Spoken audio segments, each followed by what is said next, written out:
2024년 겨울 설악산 자락의 한 산장. 58세 여성과 62세 남성. 평생 처음 보는 두 사람이 예기치 못하게 같은 공간에 갇혔습니다.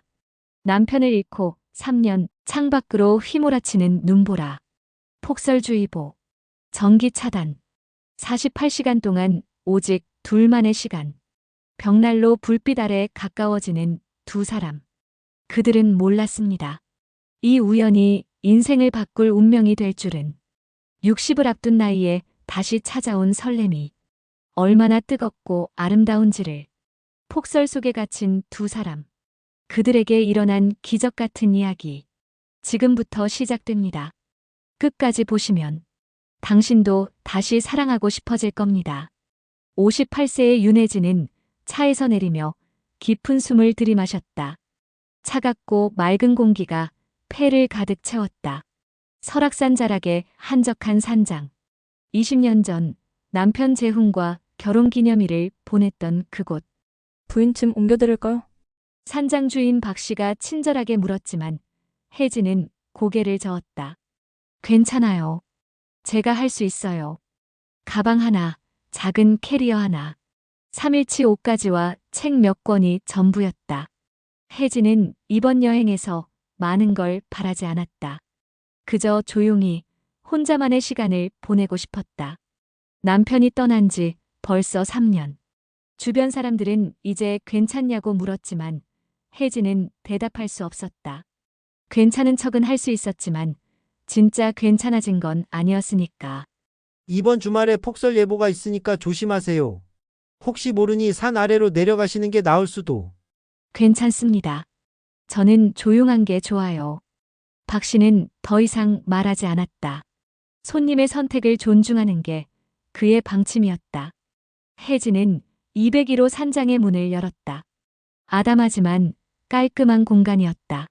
거실 한가운데 자리 잡은 벽난로, 넓은 창으로 보이는 산 풍경, 그리고 2개의 침실. 왜 2개의 침실이 있는 곳을 예약했을까? 혜진은 쓸쓸하게 웃었다. 습관이었다. 남편과 함께 여행 다닐 때의 습관. 방 2개짜리를 예약하고 한 방은 짐을 두고 다른 방에서 함께 잤었다. 이제는 혼자인데도 자꾸 그런 선택을 하게 됐다. 짐을 풀고 창밖을 바라봤다. 눈발이 조금씩 날리기 시작했다. 하얀 눈송이들이 춤추듯 내려왔다. 아름다웠지만 어딘가 쓸쓸했다. 혜진은 가져온 책을 꺼내 소파에 앉았다. 커피를 한 잔 내려 마시며 책장을 넘기려는 순간이었다. 딸깍. 현관문이 열리는 소리가 들렸다. 혜진은 깜짝 놀라 일어섰다. 산장 주인이 뭔가 깜빡한 게 있어서 돌아온 걸까? 아, 죄송합니다. 여기 201호 맞나요? 낯선 남자의 목소리였다. 혜진은 거실로 나갔다. 현관에는 60대 초반으로 보이는 남자가 서 있었다.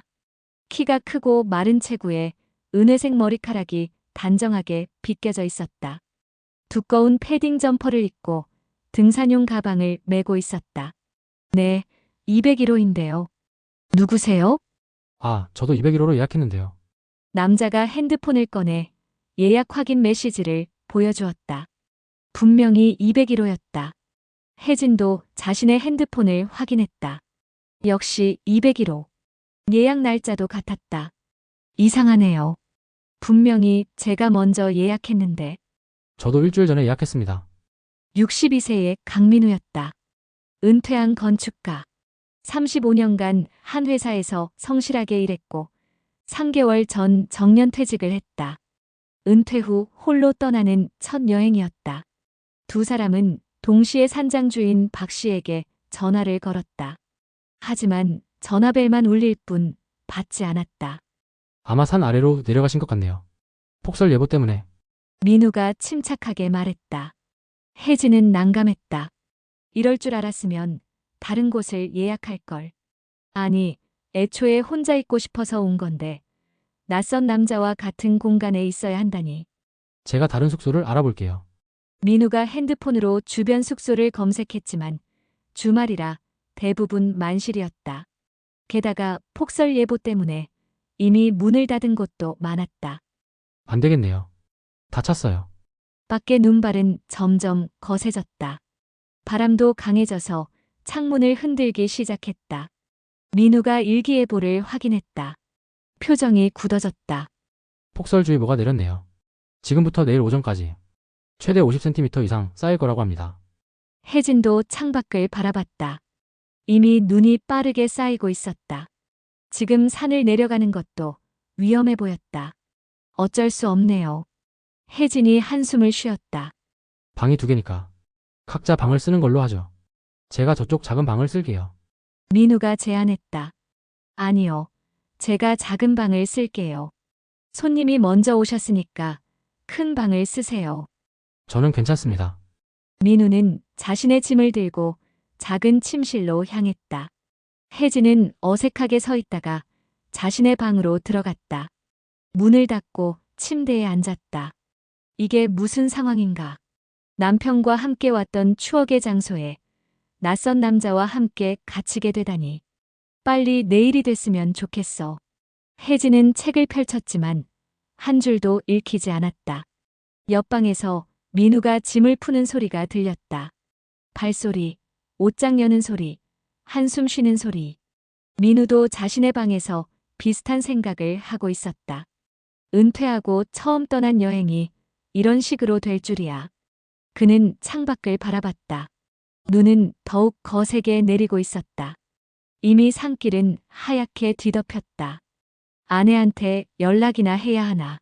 핸드폰을 꺼냈지만 다시 주머니에 넣었다. 연락해봤자 뭐라고 하겠는가. 조심해라는 형식적인 말 한마디뿐일 것이다. 결혼 30년. 세 자녀를 키우며 바쁘게 살았다. 회사 일에 치여 가족과 함께하는 시간은 늘 부족했다. 그래도 은퇴하면 아내와 함께 여행도 다니고 그동안 못했던 것들을 하려고 계획했었다. 하지만 막상 은퇴하고 나니 아내는 달랐다. 이제 당신 인생 좀 살아. 나도 내 인생 살게. 냉정하게 들렸지만 아내의 표정은 피곤해 보였다. 30년간 혼자 집안일을 도맡아 하고 아이들을 키우고 시부모를 모시느라 지쳐 있었다. 이제 자유가 생기자 아내는 자신만의 시간을 원했다. 민우는 외로웠다. 집에 있어도 혼자였고 밖에 나가도 혼자였다. 그래서 이 여행을 떠났다. 혼자서 조용히 아무도 모르는 곳에서 생각을 정리하고 싶었다. 그런데 하필 이런 상황이 벌어졌다. 시간은 저녁 6시를 가리켰다. 배가 고팠지만 거실로 나가기가 어색했다. 혜진도 마찬가지였다. 결국 민우가 먼저 나왔다.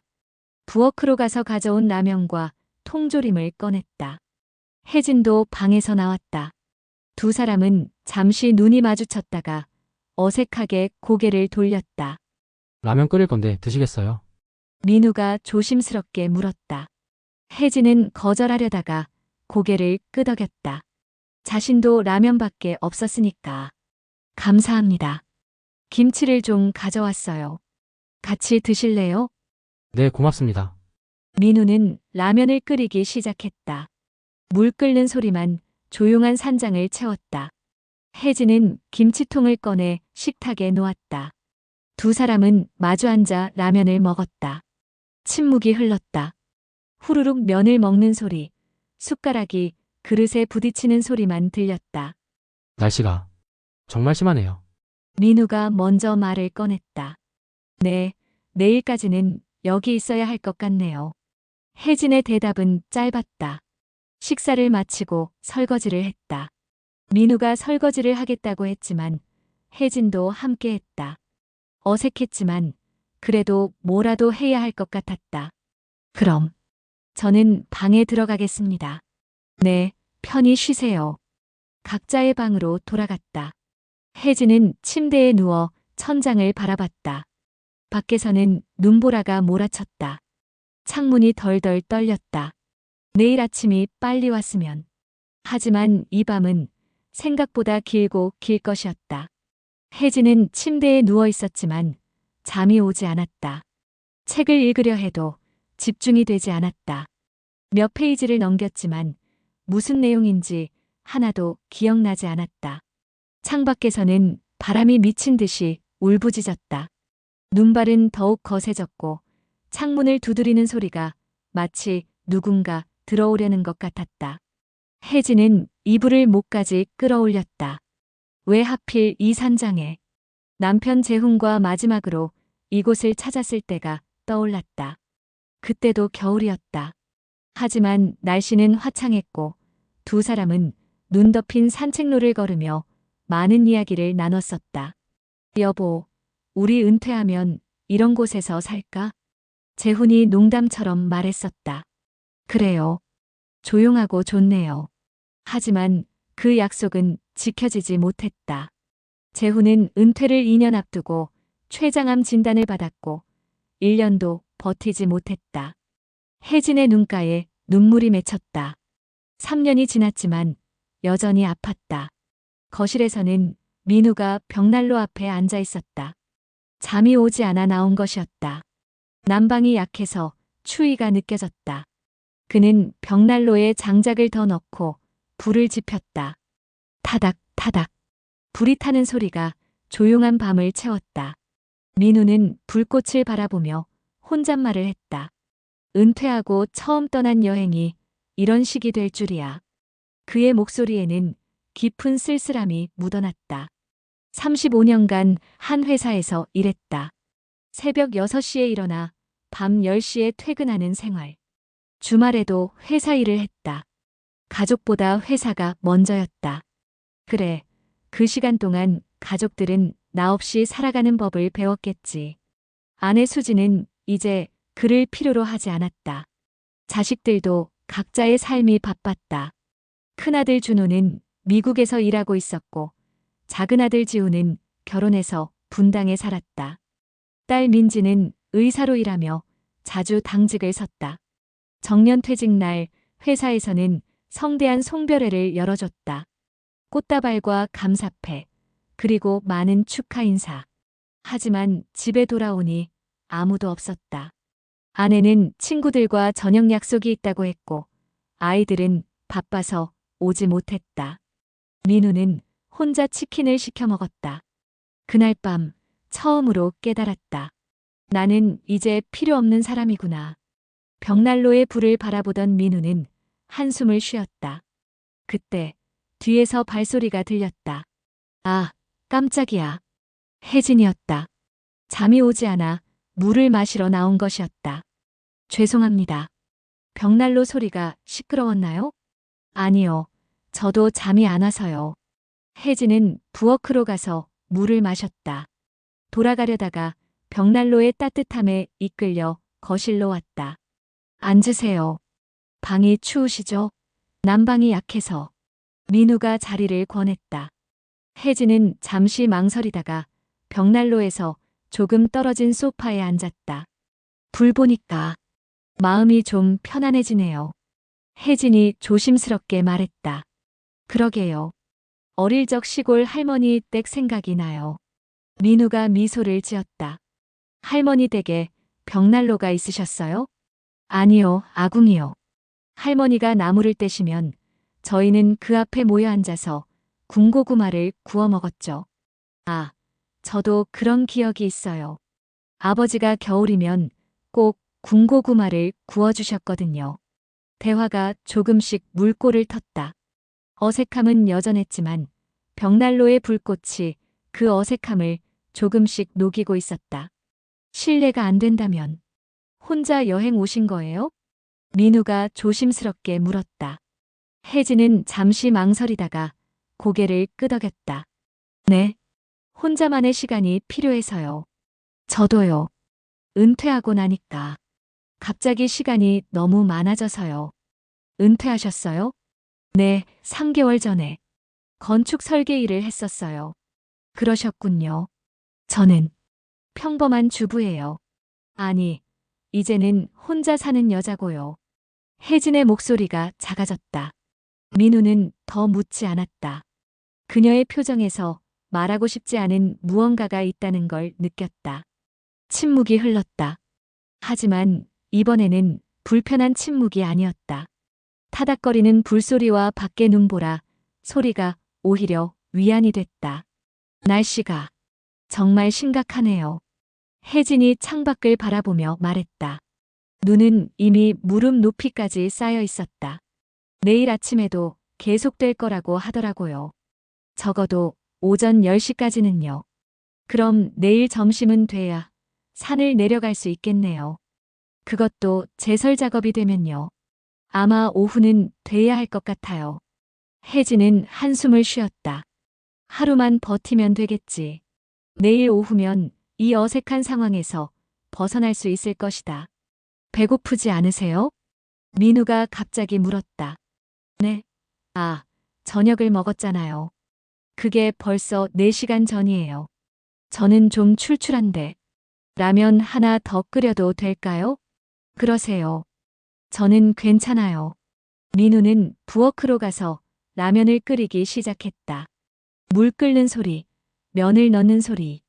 혜진은 벽난로를 바라보며 앉아 있었다. 그래도 드세요. 한 입만이라도요. 밤에는 추우니까 따뜻한 게 좋아요. 민우가 라면 한 그릇을 건넸다. 혜진은 거절하려다가 받았다. 사실 그녀도 조금 배가 고팠다. 두 사람은 벽난로 앞에서 라면을 먹었다. 후루룩 소리가 밤의 정적을 깼다. 맛있네요. 혜진이 말했다. 라면이 원래 이런 날 먹으면 더 맛있잖아요. 민우가 웃었다. 식사를 마치고 두 사람은 다시 벽난로 앞에 앉았다. 이번에는 조금 더 가까이. 혹시 실례가 안 된다면 여기 자주 오시나요? 민우가 조심스럽게 물었다. 혜진은 잠시 망설이다가 대답했다. 결혼 20주년 때 여기 왔었어요. 그게 마지막이었죠. 아, 죄송합니다. 제가 괜한 걸. 아니에요. 이미 3년 전 일이에요. 혜진의 목소리는 담담했지만 그녀가 무릎 위에 올린 손이 미세하게 떨리고 있었다. 민우는 그것을 알아챘다. 3년이 지났어도 여전히 아픈 상처. 그는 그것을 건드리지 않기로 했다.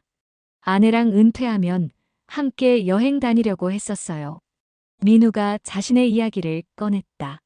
근데 막상 시간이 생기니까 아내는 자기 친구들이랑 더 바쁘더라고요. 저한테 필요한 건 이제 없다는 듯이요. 그의 목소리에는 쓸쓸함이 가득했다. 혜진은 그를 바라봤다. 처음으로 제대로 본 것 같았다. 은회색 머리, 깊게 팬 눈과 주름, 그리고 외로움이 서린 눈빛. 외로우셨겠어요. 혜진의 말에 민우는 쓴웃음을 지었다. 외로운 건 혼자 있을 때가 아니라 함께 있는데도 혼자인 것 같을 때더라고요. 그 말에 혜진은 깊이 공감했다. 남편이 투병하던 마지막 1년, 그녀도 같은 외로움을 느꼈었다. 병실에서, 집에서 함께 있었지만 남편은 점점 멀어져 갔고 혜진은 그저 지켜볼 수밖에 없었다. 알아요, 그 느낌. 혜진의 목소리가 떨렸다. 두 사람은 말없이 벽난로를 바라봤다. 불꽃은 여전히 타오르고 있었고 밖에서는 눈보라가 계속됐다. 시간은 자정을 넘어서고 있었다. 이제 자러 가는 게 좋겠어요. 내일 일찍 일어나야 할 테니까요. 민우가 먼저 일어섰다. 네, 그러시죠. 혜진도 일어섰다. 이야기 나눠서 좋았어요. 민우가 조심스럽게 말했다. 저도요. 편히 주무세요. 당신도요. 각자의 방으로 돌아가는 두 사람. 하지만 오늘 밤 그들의 마음속 얼음은 조금 녹기 시작했다. 혜진은 침대에 누워 천장을 바라봤다. 낯선 남자와 이야기를 나눴다. 3년 만에 처음으로 누군가에게 자신의 외로움을 꺼냈다. 나쁘지 않았어. 민우도 자신의 방에서 비슷한 생각을 하고 있었다. 오랜만에 진짜 대화를 한 것 같아. 밖에서는 여전히 눈보라가 몰아쳤다. 하지만 산장한 두 외로운 영혼은 조금씩 서로에게 다가가고 있었다. 이것이 시작이었다. 예기치 못한 하지만 운명처럼 다가온 만남이. 다음 날 아침 7시. 혜진은 밤새 뒤척이다 겨우 잠들었던 것 같았다. 눈을 뜨자 낯선 천장이 보였다. 잠시 혼란스러웠지만 곧 어제 일들이 떠올랐다. 맞아, 산장에 갇혔지. 창밖을 보니 여전히 눈이 내리고 있었다.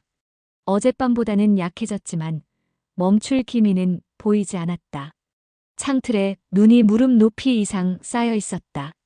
혜진은 침대에서 일어나 옷을 챙겨 입었다. 두꺼운 스웨터와 긴 바지. 난방이 약해서 방 안도 제법 쌌다. 거실로 나가니 민우가 이미 일어나 있었다. 그는 벽난로에 불을 지피고 있었다. 일찍 일어나셨네요. 혜진이 말을 건넸다. 네, 평소 습관이라서요. 잘 주무셨어요? 네. 뭐, 그럭저럭이요.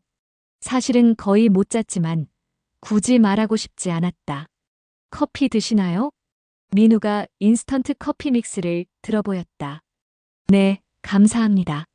민우는 물을 끓여 커피 2잔을 만들었다. 혜진은 커피를 받아들며 작게 고맙습니다라고 말했다. 두 사람은 벽난로 앞 소파에 앉았다. 뜨거운 커피잔을 손에 쥐니 따뜻함이 온몸으로 퍼졌다. 예상보다 더 심하네요. 민우가 창밖을 바라보며 말했다. 언제쯤 그칠까요? 일기예보는 오전 11시라고 했는데. 글쎄요.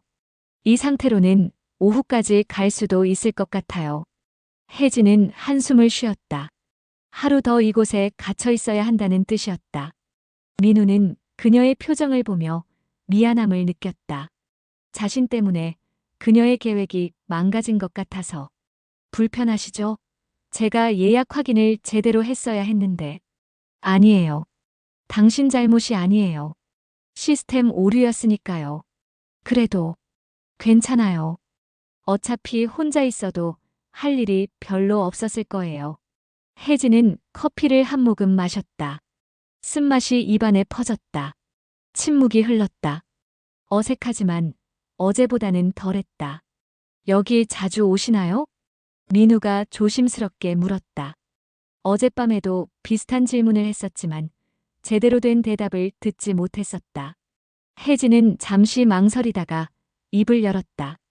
결혼 20주년 때 여기 왔었어요. 2002년이었죠. 그때 이 산장이 막 지어졌을 때였어요. 아, 그렇군요. 남편이 산을 좋아했어요. 등산은 못했지만 산 보는 걸 좋아했죠. 여기 앉아서 하루 종일 창밖만 봐도 행복해했어요. 혜진의 목소리가 부드러워졌다. 추억을 떠올리는 목소리였다. 좋은 분이셨나 봐요. 네. 너무 좋은 사람이었어요. 혜진의 눈가가 촉촉해졌다. 3년 전에 췌장암으로 돌아가셨어요. 진단받고 10개월 만에요. 제가 괜한 질문을. 아니에요. 혜진은 눈물을 닦았다. 제가 너무 죄책감에 시달렸어요. 마지막 1년 남편 간병하면서 저도 모르게 짜증을 많이 냈거든요. 그녀의 목소리가 떨렸다. 처음에는 참았어요. 아프니까 그럴 수 있지 하면서요. 근데 시간이 지나니까 지치더라고요. 병원 가고 약 챙기고 식사 준비하고 밤에 깨워서 화장실 데려가고 매일 반복되니까 제가 무너지는 것 같았어요. 민우는 조용히 그녀의 이야기를 들었다. 그러다 보니까 짜증을 냈어요. 왜 이렇게 안 드세요? 약은 또 왜 안 드셨어요? 조금만 혼자 하시면 안 돼요? 그런 말들을 했죠. 혜진의 눈에서 눈물이 흘러내렸다. 근데 남편은 한 번도 저한테 화를 내지 않았어요.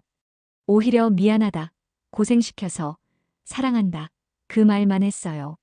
남편이 돌아가신 후에 제 짜증이 남편의 마지막 기억 속에 남아있을까봐 너무 괴로웠어요. 용서를 구할 수도 없고 다시 사랑한다고 말할 수도 없고.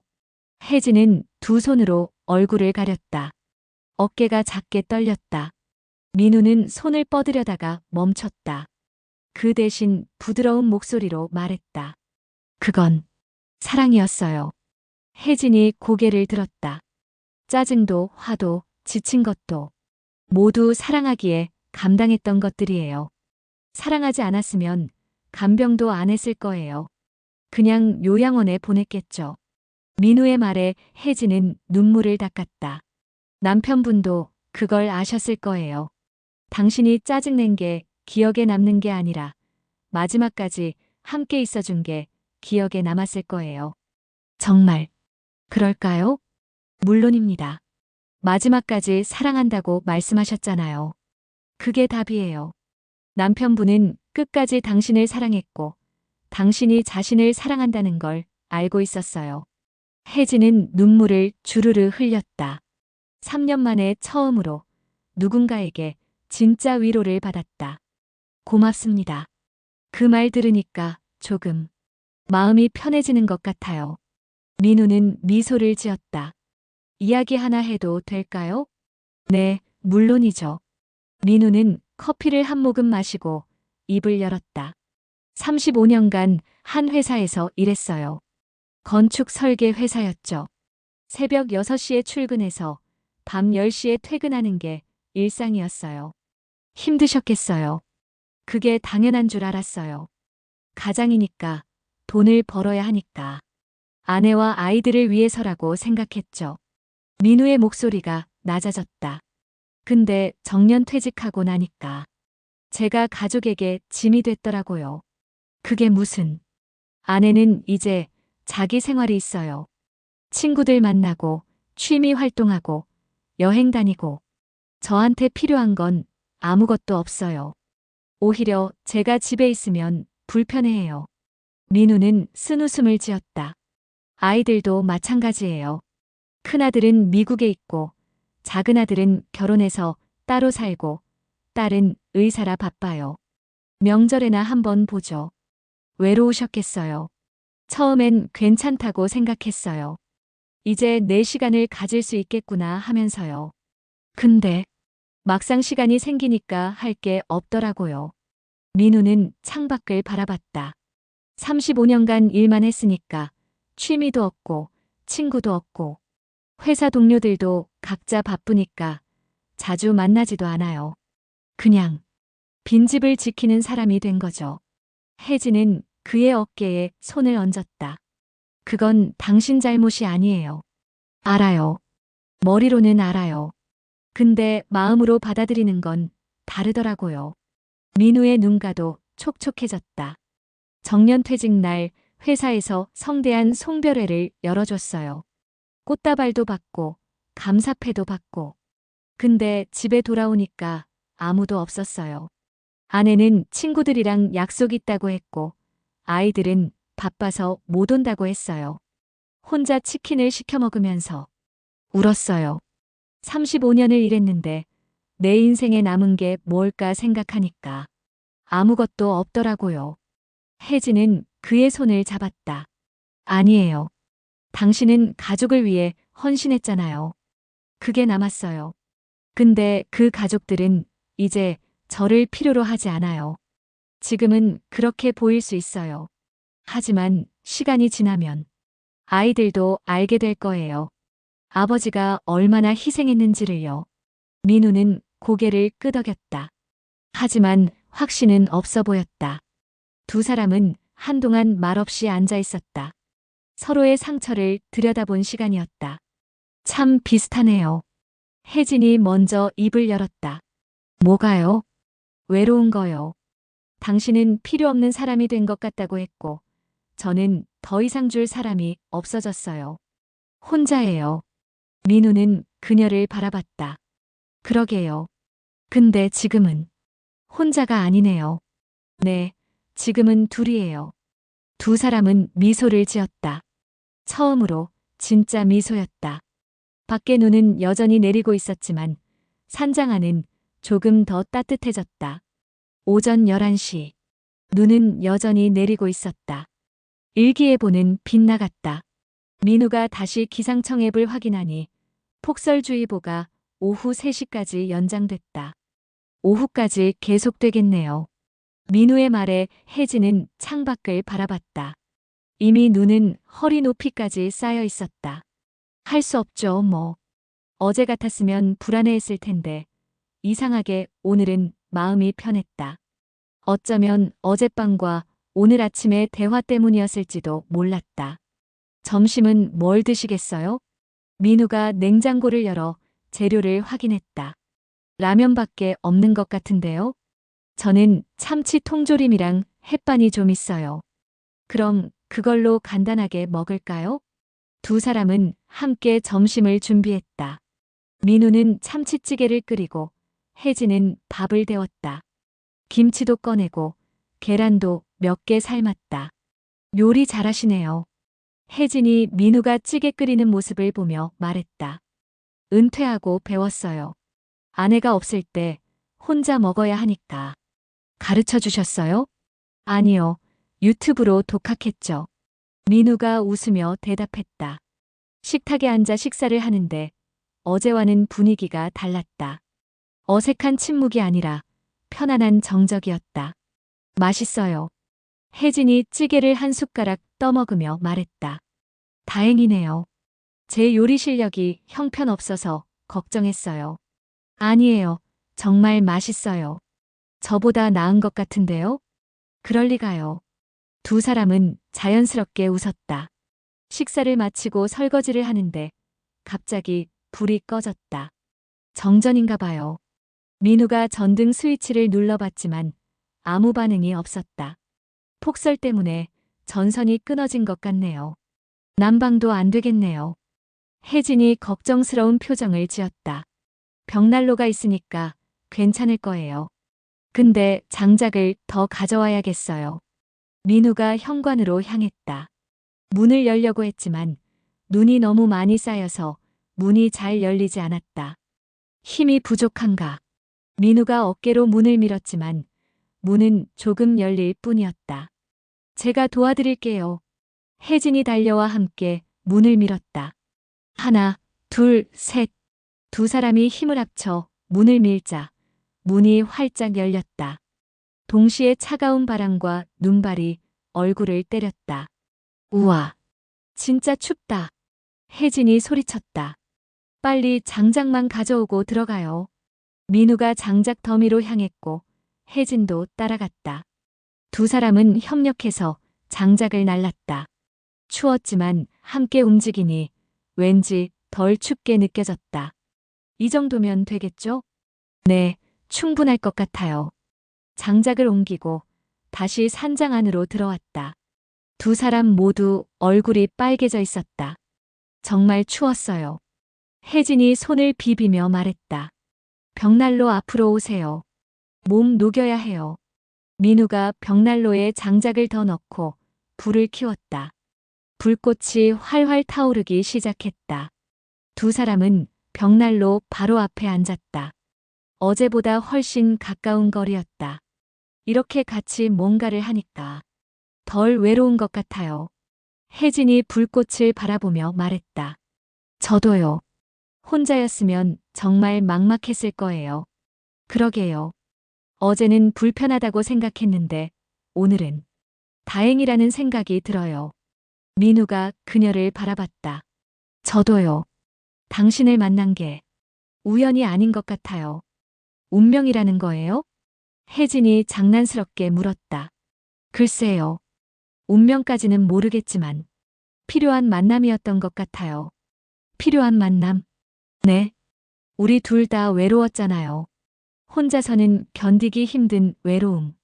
그런데 여기서 만나서 서로의 이야기를 들어주고 민우의 말에 혜진은 고개를 끄덕였다. 맞아요. 저도 그렇게 느껴요. 당신한테 이야기하고 나니까 3년 동안 짊어지고 있던 짐이 조금 가벼워진 것 같아요. 저도요. 아무한테도 말 못했던 걸 당신한테 말했어요. 두 사람은 불꽃을 바라보며 미소를 지었다. 시간이 흘러 오후 3시가 됐다. 눈은 조금씩 약해지고 있었다. 심심하시죠? 민우가 물었다. 조금요. 평소 같으면 책을 읽는데 오늘은 책이 안 읽혀요. 저는 음악을 좀 들으려고 했는데 핸드폰 배터리가 별로 없어요. 충전도 못하고. 혜진이 잠시 생각하다가 제안했다. 이야기 게임 할까요? 이야기 게임요? 네. 서로 질문하고 대답하는 거예요. 상대방을 알아가는 게임이죠. 재미있겠네요. 해봐요. 혜진이 먼저 질문했다. 제일 행복했던 순간이 언제였어요? 민우는 잠시 생각하다가 대답했다. 첫째 아들이 태어났을 때요. 그때 정말 말로 표현할 수 없는 기쁨이었어요. 작은 생명이 제 품에 안긴 순간 이 아이를 위해서라면 뭐든지 할 수 있을 것 같았어요. 좋았겠어요. 네. 당신은요? 남편이 프러포즈했을 때요. 그때 정말 세상을 다 가진 것 같았어요. 혜진의 얼굴에 그때의 행복이 떠올랐다. 민우가 다음 질문을 했다. 제일 후회하는 게 뭐예요? 혜진은 잠시 망설이다가 대답했다. 남편한테 사랑한다는 말을 더 많이 하지 못한 거요. 당연하다고 생각했어요.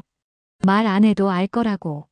근데 지금 생각하면 더 많이 말해줄 걸 그래요. 민우는 고개를 끄덕였다. 저는 가족과 더 많은 시간을 보내지 못한 거요. 일만 하느라 아이들 학교 행사도 잘 못 갔고 아내랑 데이트도 거의 안 했어요. 그게 제일 후회돼요. 아직 늦지 않았어요. 그럴까요?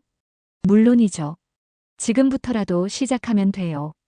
두 사람은 계속 질문을 주고받았다. 좋아하는 음식, 싫어하는 것, 어린 시절 꿈, 첫사랑 이야기. 시간 가는 줄 몰랐다.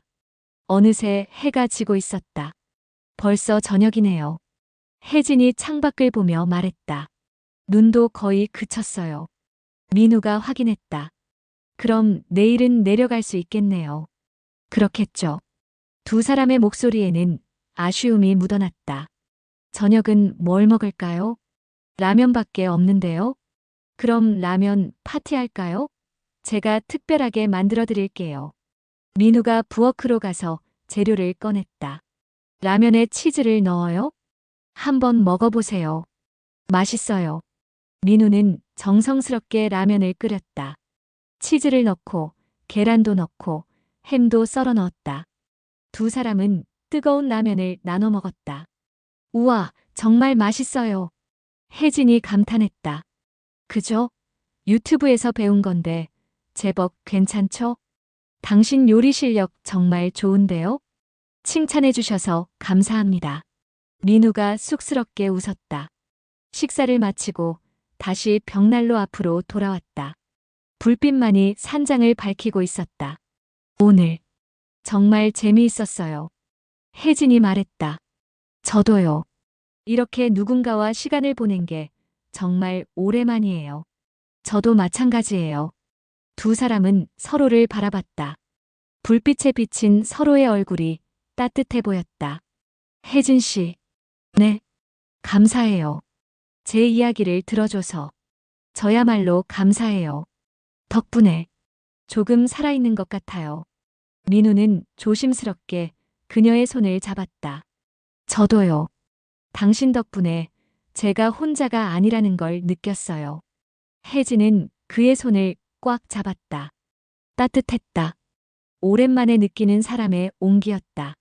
그 순간 두 사람의 손이 자연스럽게 맞닿았다. 어색하지 않았다. 오히려 너무나 자연스러웠다. 밖에서는 눈이 멈추고 있었다. 하지만 두 사람은 그것을 알아차리지 못했다. 서로의 눈빛에만 집중하고 있었으니까. 벽은 허물어지고 있었다. 모두 조금씩 무너지고 있었다. 그리고 그 자리에는 새로운 감정이 싹트고 있었다. 밤 9시. 촛불이 거실을 은은하게 밝히고 있었다. 정전이 계속되면서 민우가 찾아낸 비상용 초들이 테이블 위에 놓여 있었다. 흔들리는 불빛이 두 사람의 얼굴에 그림자를 만들었다. 혜진과 민우는 벽난로 앞에 앉아 있었다. 어제보다 오늘 낮보다 훨씬 가까운 거리였다. 어깨가 살짝 닿을 정도로. 이렇게 촛불 아래 앉아 있으니까 마치 시간이 멈춘 것 같아요. 혜진이 촛불을 바라보며 말했다. 그러게요. 바깥 세상이 다 사라진 것 같아요. 민우도 불빛을 응시했다. 혜진이 조심스럽게 입을 열었다. 이 산장에 온 진짜 이유가 있어요. 민우는 그녀를 바라봤다. 계속 들으라는 듯이. 남편이 돌아가신 후 3년 동안 저는 그냥 살았어요. 그냥 숨만 쉬고 밥만 먹고 잠만 자고 사는 게 아니라 견디는 거였죠. 혜진의 목소리가 떨렸다. 딸아이가 걱정해서 상담도 받아보라고 했어요. 처음에는 거절했는데 너무 힘들어서 결국 갔어요. 상담이 도움이 됐나요? 조금요. 상담사 선생님이 그러시더라고요. 죄책감에서 벗어나려면 남편과의 추억이 있는 곳에 가서 제대로 작별 인사를 하라고요. 혜진의 눈에 눈물이 맺혔다. 그래서 여기 온 거예요. 남편과 마지막으로 행복했던 곳. 여기서 제대로 보내드리려고 했어요. 그런데, 네, 당신을 만났죠. 혜진이 민우를 바라봤다. 처음에는 짜증이 났어요. 왜 하필 오늘, 왜 하필 여기서 이런 일이 생기나 싶었죠. 근데 지금은 다행이라는 생각이 들어요. 당신을 만난 게. 민우는 그녀의 손을 잡았다. 당신이 제게 말해줬잖아요. 제가 잘못한 게 아니라고. 그것도 사랑이었다고. 혜진의 눈물이 흘러내렸다. 그 말이 정말 위로가 됐어요. 3년 동안 누구도 해주지 않았던 말. 딸아이도, 친구들도, 심지어 상담사도 해주지 못했던 말을 당신이 해줬어요. 민우는 그녀의 눈물을 닦아주었다. 울어도 돼요. 3년 동안 참았으니까. 이제는 울어도 돼요. 그 말에 혜진은 참았던 감정이 터져나왔다. 3년 동안 꾹꾹 눌러담았던 슬픔, 죄책감, 그리움, 외로움. 모든 것이 눈물로 쏟아져 나왔다. 민우는 그녀를 안아주었다. 혜진은 그의 품에서 한참을 울었다. 시간이 얼마나 흘렀을까. 혜진은 눈물을 닦으며 고개를 들었다. 보기 안 좋았죠? 아니에요. 이제야 진짜 감정을 내보이는 것 같아 다행이에요. 고마워요, 민우 씨. 혜진이 처음으로 그의 이름을 불렀다.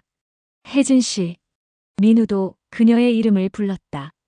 고백할 게 있어요. 뭔데요? 민우는 깊은 숨을 들이쉬었다.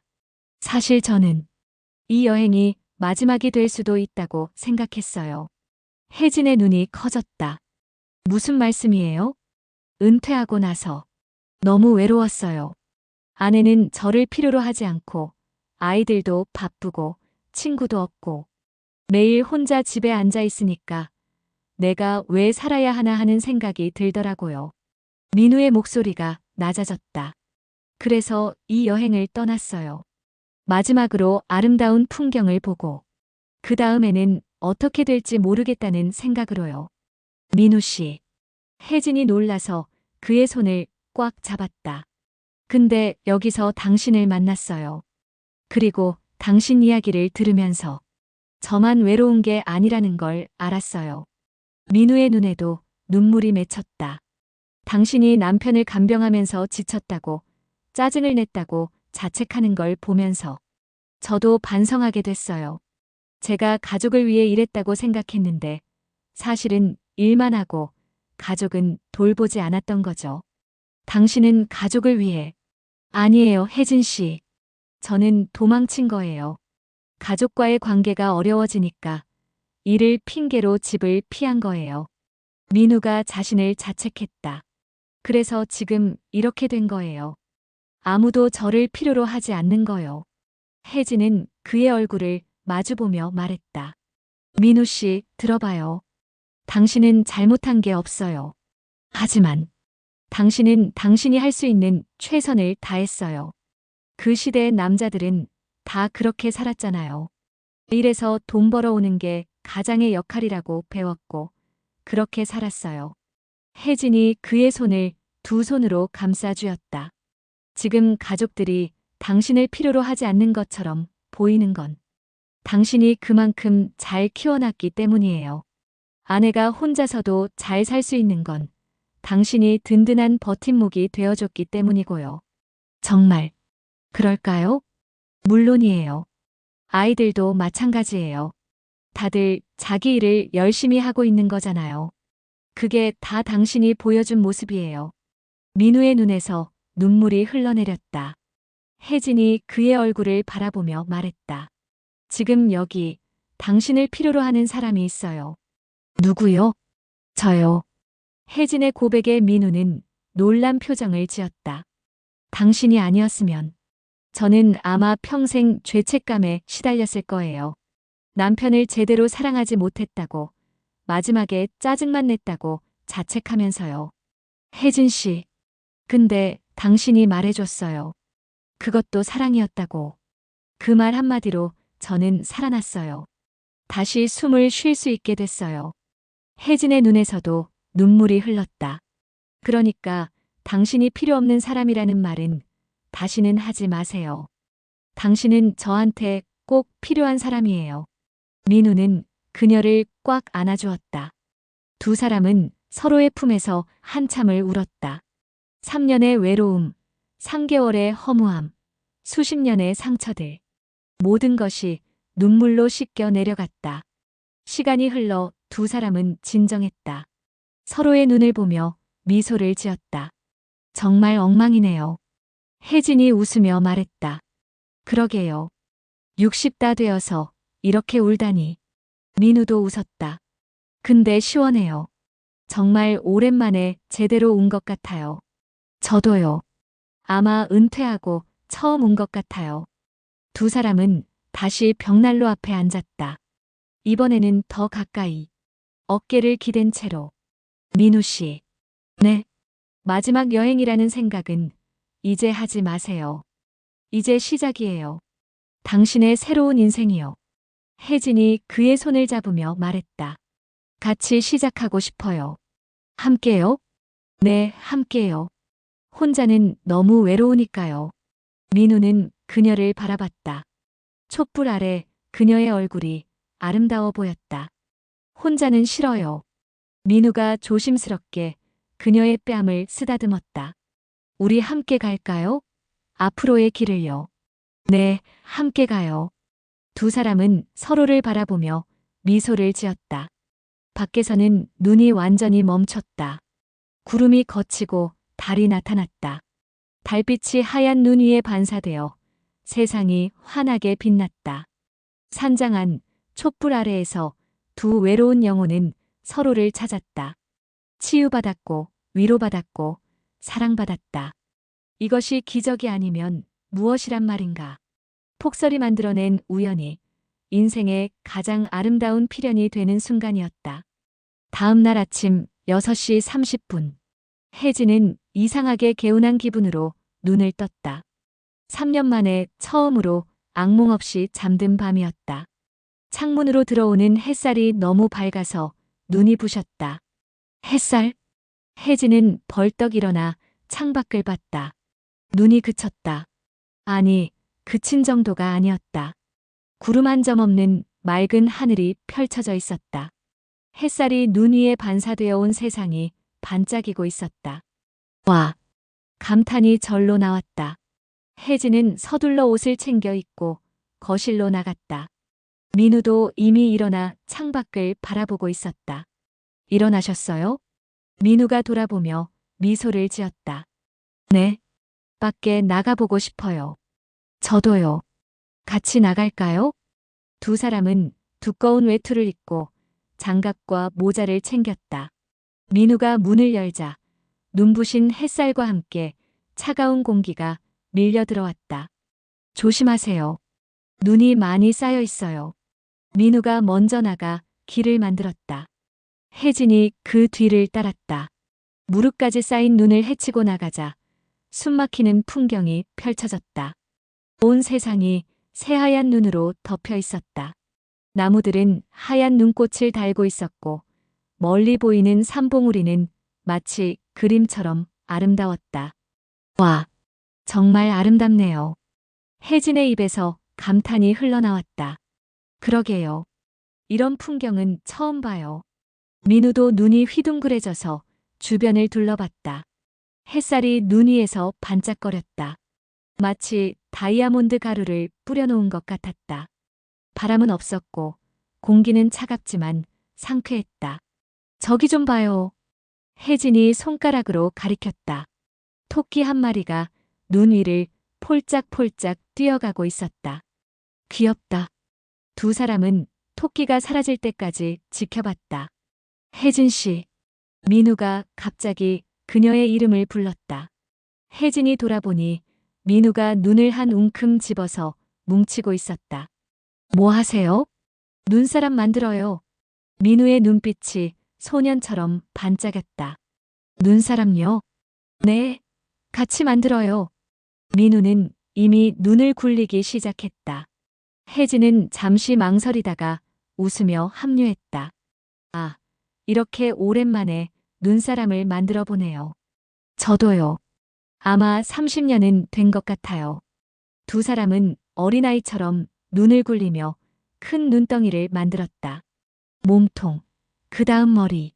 민우는 나뭇가지로 팔을 만들고 혜진은 돌멩이로 눈과 입을 만들었다. 코는 어떡하죠? 당근이 없는데. 잠깐만요. 민우가 산장으로 뛰어들어갔다가 당근을 들고 나왔다. 어머, 당근이 있었어요? 통조림 햄에 들어있던 거예요. 아껴뒀죠. 민우가 장난스럽게 웃으며 당근을 눈사람 코에 꽂았다. 완성! 두 사람은 손뼉을 치며 웃었다. 진짜 귀엽네요. 혜진이 눈사람을 바라보며 말했다. 우리가 만든 첫 작품이에요. 첫 작품? 네. 앞으로 더 많은 걸 함께 만들 거잖아요. 민우의 말에 혜진은 얼굴이 붉어졌다. 사진 찍을까요? 좋아요.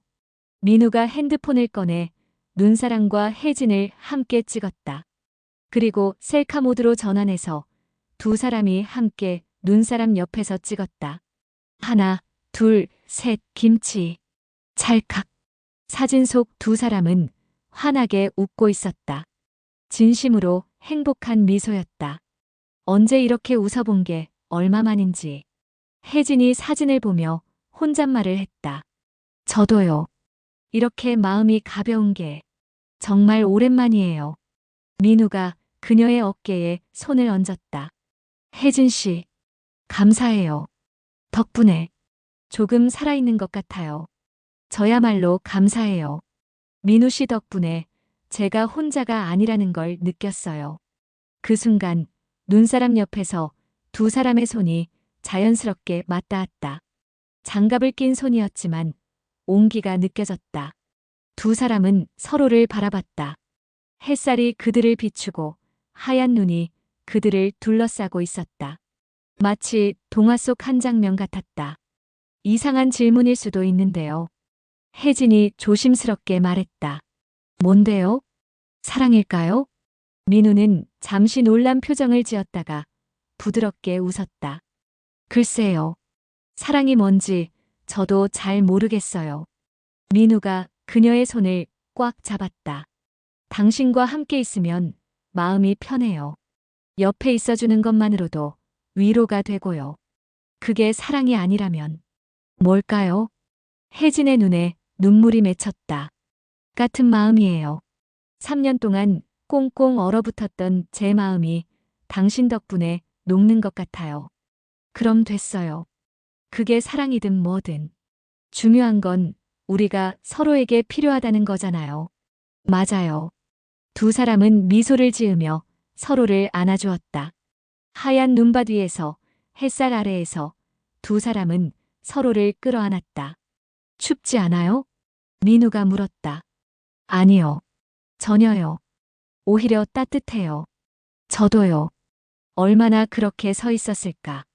어디선가 새소리가 들렸다. 눈이 그치고 날이 개자 새들도 나온 것이었다. 배고프지 않아요? 민우가 물었다. 아, 맞다. 아침도 안 먹었네요. 들어가서 뭐라도 먹어요. 라면밖에 없지만. 라면 좋죠. 당신이 끓여주는 라면이면요. 혜진이 장난스럽게 웃었다. 두 사람은 손을 잡고 산장으로 들어갔다. 발자국이 눈 위에 나란히 찍혔다. 산장 안으로 들어와서도 전기는 들어오지 않았지만 햇살이 들어와 집안이 밝았다. 벽난로에 불 좀 피워야겠어요. 민우가 장작을 넣고 불을 지폈다. 곧 따뜻한 온기가 집안을 채웠다. 혜진은 부엌에서 라면을 준비했다. 휴대용 가스버너에 물을 올리고 라면을 끓였다.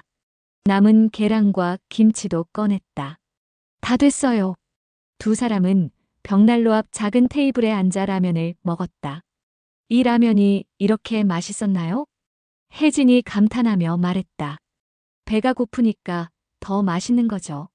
아니에요. 당신이랑 먹으니까 맛있는 거예요. 민우는 쑥스럽게 웃었다. 식사를 마치고 설거지를 하는데 갑자기 전기가 들어왔다. 오, 전기 들어왔어요. 다행이다. 이제 핸드폰도 충전할 수 있겠네요. 민우가 핸드폰을 확인하니 문자 메시지가 여러 통 와 있었다. 산장 주인, 구조대, 그리고 아내에게서 온 메시지였다. 오후에 구조대가 온대요. 오늘 오후에는 내려가겠네요. 혜진의 목소리에 아쉬움이 묻어났다. 민우도 같은 마음이었다. 이 시간이 영원했으면 좋겠다는 생각이 들었다. 혜진 씨. 네. 내려가도 계속 만날 수 있겠죠? 민우의 조심스러운 질문에 혜진은 활짝 웃었다. 물론이죠. 당신 도망 못 가요. 도망 안 갈게요. 절대로요. 두 사람은 다시 손을 맞잡았다. 창밖의 눈사람이 햇살 아래서 반짝이고 있었다. 마치 그들의 새로운 시작을 축복하는 것처럼.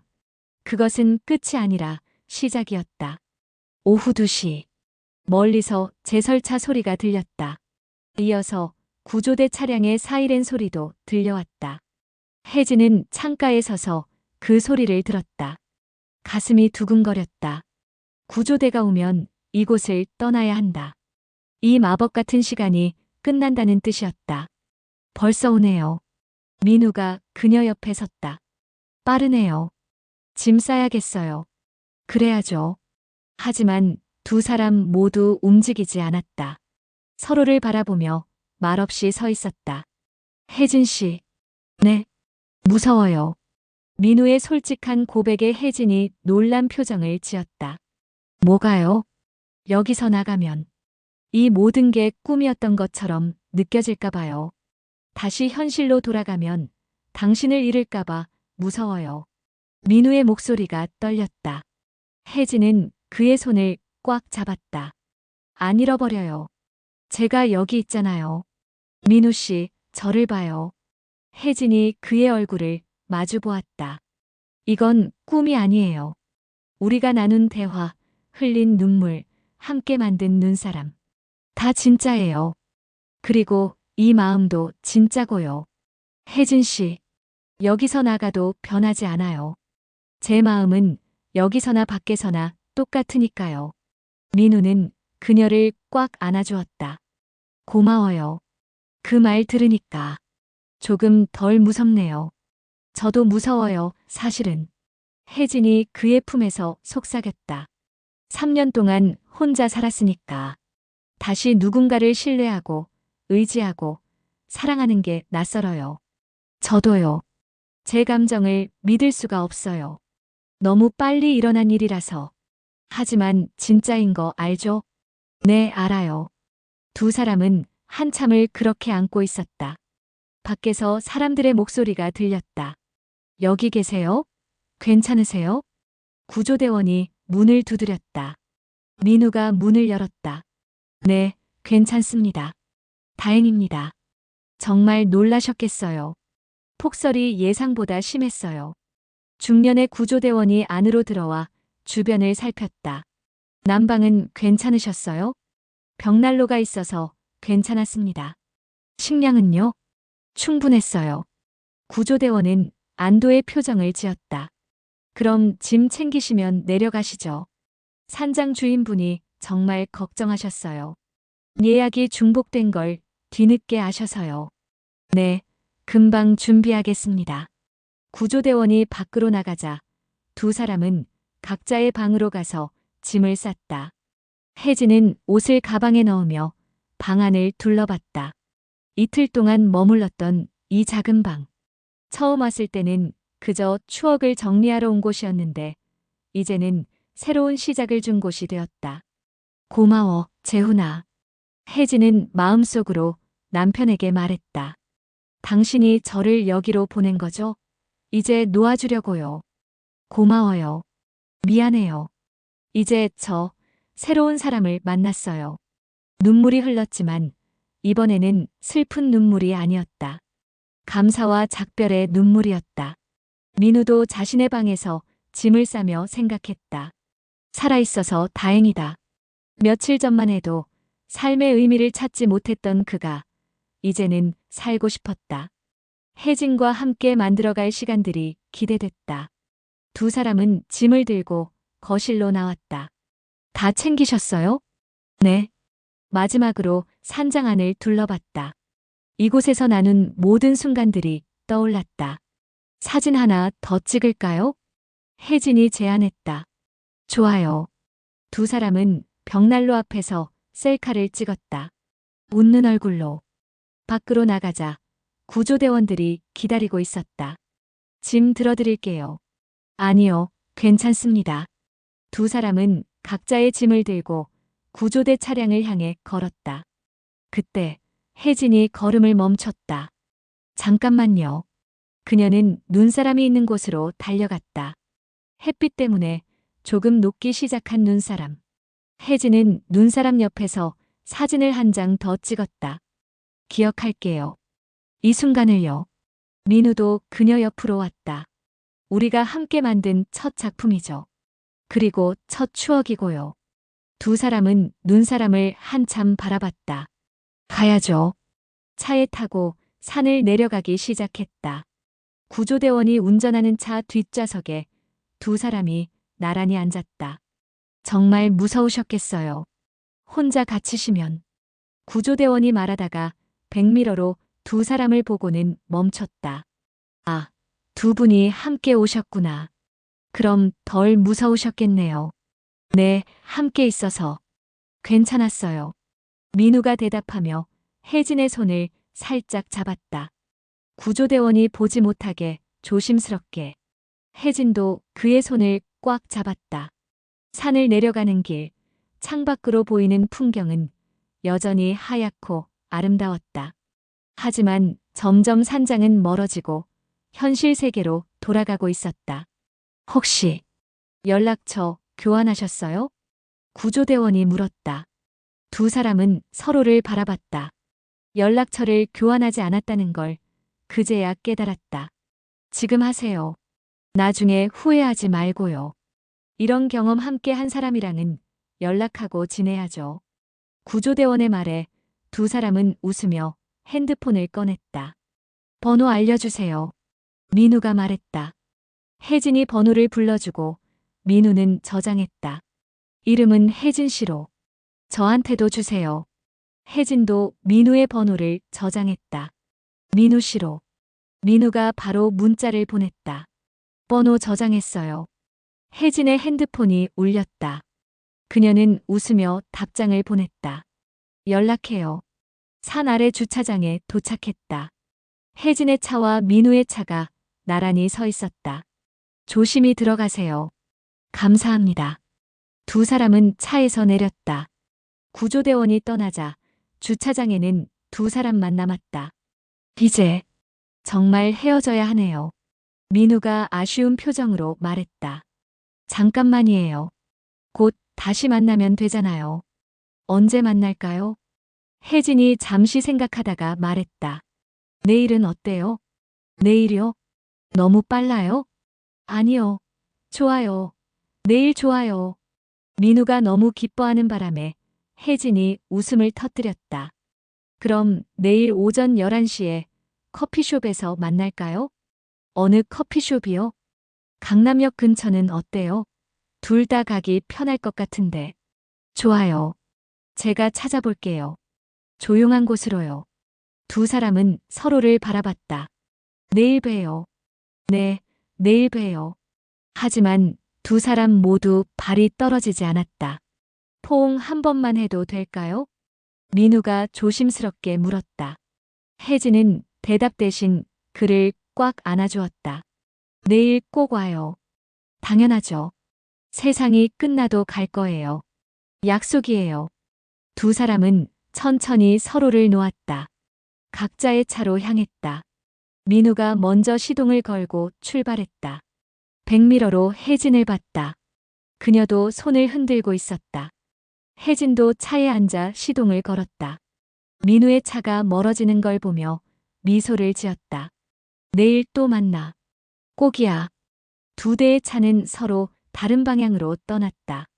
하지만 이것은 끝이 아니었다. 오히려 시작이었다. 일주일 후, 혜진은 강남역 근처 조용한 카페에 앉아 있었다. 창가 자리. 밖으로는 사람들이 바쁘게 오가는 모습이 보였다. 핸드폰을 확인했다. 민우에게서 온 메시지였다. 5분 후에 도착해요. 기다려주세요. 혜진은 미소를 지으며 답장을 보냈다. 천천히 와요. 저 여기 있어요. 산장에서 내려온 그날 이후 두 사람은 매일 만났다. 다음 날 커피를 마시고 그 다음 날은 한강을 산책했고 그 다음 날은 영화를 봤다. 어제는 미술관에 갔다. 매일 만나도 부족했다. 3년 동안, 3개월 동안 비워졌던 시간을 채우듯 두 사람은 서로에게 빠져들었다. 혜진 씨. 문이 열리며 민우가 들어왔다. 손에는 작은 꽃다발을 들고 있었다. 어머, 이게 뭐예요? 그냥 지나가다가 예뻐서 샀어요. 민우가 쑥스럽게 웃으며 꽃다발을 건넸다. 노란 프리지아였다. 고마워요. 프리지아 좋아하는데. 어떻게 알았어요? 저번에 미술관 갔을 때 말했잖아요. 꼭 그림 보면서. 혜진은 감동했다. 자신이 무심코 한 말을 기억해준 것이 고마웠다. 기억하고 있었어요? 당신이 하는 말은 다 기억하고 싶어요. 민우의 말에 혜진은 얼굴이 붉어졌다. 두 사람은 커피를 주문하고 마주 앉았다. 두 사람은 서로를 바라보며 웃었다. 창밖으로 벚꽃이 흩날렸다. 아름다운 봄날이었다. 민우 씨. 네. 고마워요. 저를 다시 살게 해줘서. 저야말로 고마워요. 제게 살 이유를 줘서. 두 사람은 서로를 바라보며 미소를 지었다. 1년 후. 부산 해운대. 바다가 보이는 작은 게스트하우스. 혜진과 민우는 이곳에서 작은 숙소를 운영하고 있었다. 두 사람이 함께 꾸민 공간. 따뜻하고 포근한 분위기의 숙소였다. 어서 오세요. 문이 열리고 50대 여성이 들어왔다. 혼자였다. 혼자 여행 오셨어요? 혜진이 물었다. 네. 남편이 작년에 돌아가서요. 혼자 여행 한번 해보려고요. 여성의 눈가에 슬픔이 어려 있었다. 혜진은 그녀의 손을 잡았다. 많이 힘드셨겠어요. 네. 아직도 적응이 안 돼요. 괜찮아요. 천천히 가면 돼요. 여기서 편히 쉬세요. 혜진이 그녀를 방으로 안내했다. 저녁 무렵 세 사람은 거실에 모여 차를 마셨다. 사장님들은 어떻게 만나셨어요? 너무 다정해 보여요. 여성이 물었다. 혜진과 민우는 서로를 바라보며 웃었다. 저희도 비슷한 처지였어요. 민우가 말했다. 저는 아내를 잃었고 민우 씨는 인생의 의미를 잃었었죠. 혜진이 덧붙였다. 그런데 우연히 산장에서 만났어요. 폭설에 갇혀서요. 어머, 그 유명한 폭설 사건이요? 네, 맞아요. 그럼 운명이네요. 여성의 얼굴에 처음으로 미소가 떠올랐다. 운명이죠. 폭설이 만들어준 운명이요. 혜진이 민우의 손을 잡았다. 혼자여도 괜찮아요. 언젠가 누군가를 만나게 될 거예요. 우리처럼요. 민우가 여성을 위로했다. 여성의 눈에 눈물이 맺혔다. 고마워요. 그 말 들으니까 조금 희망이 생기는 것 같아요. 폭설 속에서 만난 두 사람의 이야기 어떠셨나요? 나이는 숫자에 불과하고 사랑은 언제든 다시 시작할 수 있습니다. 이 이야기가 여러분께 작은 희망과 용기가 되었길 바랍니다. 구독과 좋아요, 알림 설정으로 더 많은 감동 이야기를 만나보세요. 여러분의 이야기도 댓글로 들려주세요. 감사합니다.